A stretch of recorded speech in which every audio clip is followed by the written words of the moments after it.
দাদা, আজকে বন্ধ সম্পর্কে আপনার প্রতিক্রিয়া কি?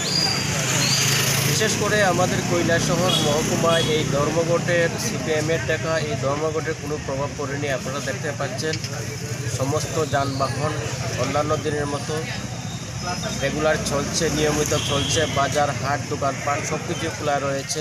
অফিস আদালত থেকে শুরু করে সব কিছুই খোলা রয়েছে। এখন আমরা প্রায় 12টা বাজে। আমরা প্রতিটি স্কুল, কলেজ, অফিস আদালত আমরা দেখেছি, ব্রিগেডিং করেছি, সেখানে বন্ধের কোনো প্রভাব পড়েনি কিংবা সিপিএমের থেকে কাউকে বাধা দেয়নি বলে আপনারা এই বন্ধ সফল করুন কিংবা আজকে ধর্মঘট রয়েছে আপনারা কেন অফিস আদালত খুলছেন, তাদের থেকে কোনো ক্রিকেটার বেরোয়নি। আমাদের ভারতীয় জনতা পার্টির ক্রিকেটাররা প্রত্যেকটি অফিসে গেছে, আদালতে গেছে, সমস্ত স্কুল কলেজে গেছে, সেখানে বন্ধের কোনো প্রভাব পড়েনি। প্রতিদিনের থেকে আজকে আরও আগেও প্রতিটি অফিস আদালত খুলেছে। না, আপনি বলতে চাইছেন আজকের বন্ধ হচ্ছে কি নামকাও আসতে?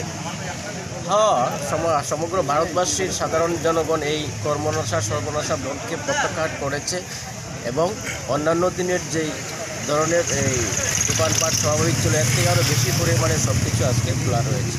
তা জনসাধারণ বলছে যে এরকম যে সিপিআইএম হচ্ছে গিয়ে জনদরদি, শ্রমিক দরদি, কিন্তু তারা আজকে এই বন্ধ দেখে শ্রমিকদের যে হয়রানি দিচ্ছে, এটা আপনি কি মনে করছেন?